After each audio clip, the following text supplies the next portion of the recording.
for the presidency? Well, being a businessman has been a great experience for me. I've loved it. I've always loved business. I've always been good at building things, and I've always been very successful at making money. I'd buy things that would fail, that would be failures, and I'd turn them around and try and get them for the right price, and then I'd turn them around and make them successful. And I've been good at it, and that takes a certain ability. And, you know, historically, I guess there's never really been a businessman or business person elected president. It's always been a general or a politician. Throughout history, it's always been a general.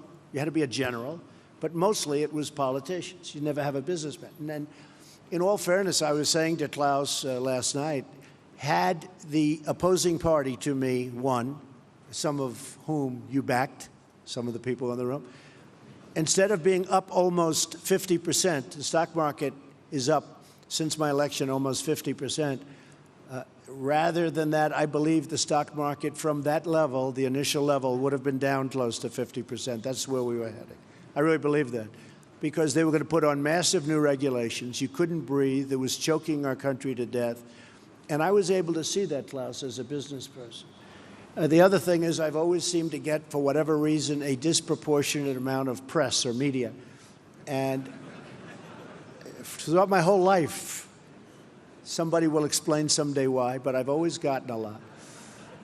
And as a businessman, I was always treated really well by the press. You know, the numbers speak and things happen, but I've always really had a very good press. And it wasn't until I became a politician that I realized how nasty, how mean, how vicious, and how fake the press can be as the cameras start going off in the back.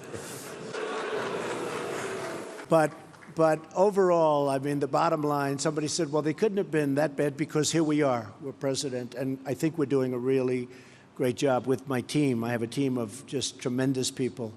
And I think we're doing a very special job. And I really believe it was time. And it was time to do that job, because I don't think the United States would have done very well if it went through 4 or 8 more years of regulation and really a very anti-business group of people. We have a very pro-business group. We have regulations cut to a level. In the history of our country, Klaus, this was reported recently, in 1 year, we've cut more regulations in my administration than any other administration in 4, 8, or 16 years in the one case. We've cut more regulations in 1 year, and we have a ways to go. I mean, we're probably 50% done, and we're going to have regulation. There's nothing wrong with rules and regulations. You need them. But we've cut more than any administration ever in the history of our country, and we still have a ways to go. So I think between that and the tremendous tax cuts, we've really done something. And one other thing I said, and I saw it last night with some of the leaders and the business people, I think I've been a cheerleader for our country. And everybody representing a company or a country has to be a cheerleader, or no matter what you do, it's just not going to work. And the reason I'm a cheerleader is because it's easy, because I love our country, and I think we're just doing really well. And we look forward to seeing you in America, special place, and where you are is a special place also. Thank you all very much. I appreciate it. Why is the tax reform, why has it been of such a high priority for your administration? The tax reform was a dream of a lot of people over many years, but they weren't able to get it done. Many people tried. And Ronald Reagan was really the last to make a meaningful cut and reform, and ours is cutting and reforming. We emphasize cut, but the reform is probably almost as important. We've wanted to do it. It is very tough politically to do it. Hard to believe that would be, but it is very, very tough. That's why it hasn't been done in close to 40 years.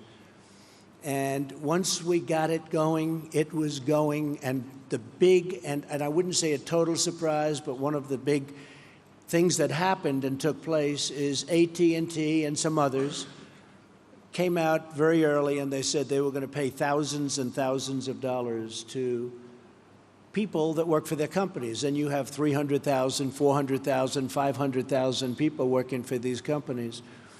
And all of a sudden, it became like a big waterfall, a big, beautiful waterfall, where so many companies are doing it. And even today, they just announced many more. But every day, they announce more and more. And now it's a fight for who's going to give the most. It started at 1,000. Now we have them up to 3,000. This is something that we didn't anticipate. Oftentimes in business, things happen that you don't anticipate. Usually that's a bad thing, but this was a good thing. This came out of nowhere. Nobody ever thought of this as a possibility even. It wasn't in the equation. We waited, we said, wait till February 1st when the checks start coming in, and people, Klaus, have a lot more money in their paycheck, because it's not just a little money. There's a lot of money for people making a living doing whatever they may be doing. And we really thought February 1st it was going to kick in and everybody was going to be, well, we haven't even gotten there yet.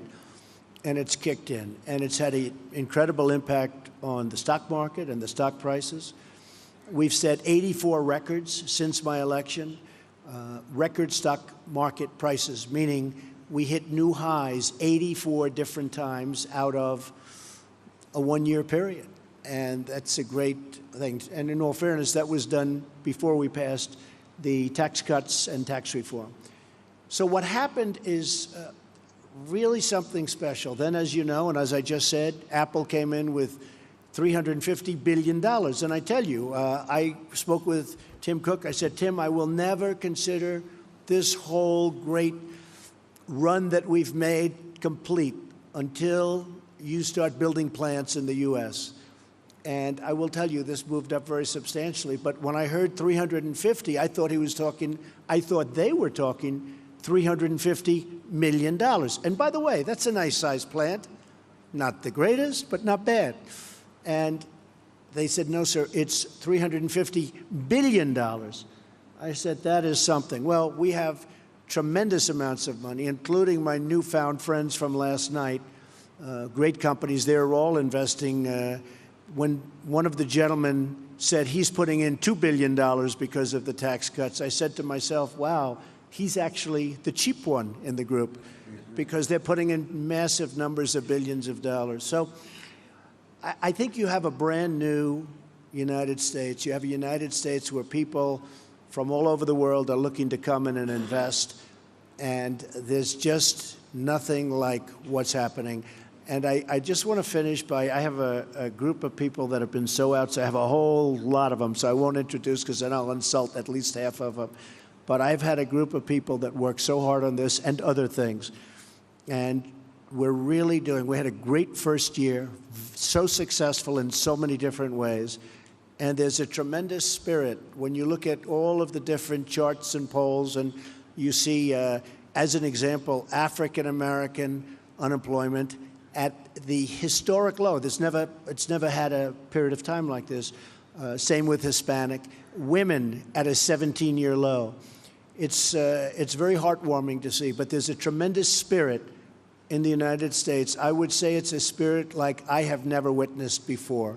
I've been here for a while. I have never witnessed the spirit that our country has right now. So I just want to thank you all, and all of those that are pouring billions of dollars into our country, or $10 into our country. We thank you very much. Thank you. I would like to acknowledge the strong presence of your cabinet members here, who tremendously contributed to the discussions. Good. I would like to do that. That's very good. Yeah. Now, Stephen, Wilbur, Gary, Robert, even my general and my various other generals, you know, we're making our military protection a little bit better for us too. So thank you very much. Does everybody understand that? I think so. Thank you. Thank you very much, Mr. President, for being with us. The World Economic Forum community who is assembled here will be certainly, and I quote you from the last piece of your remarks, will be certainly be among the hard-working men and women who do their duty each and every day, making this world a better place for everyone. Thank you very much. Thank you. Thank you very much, everybody. Thank you.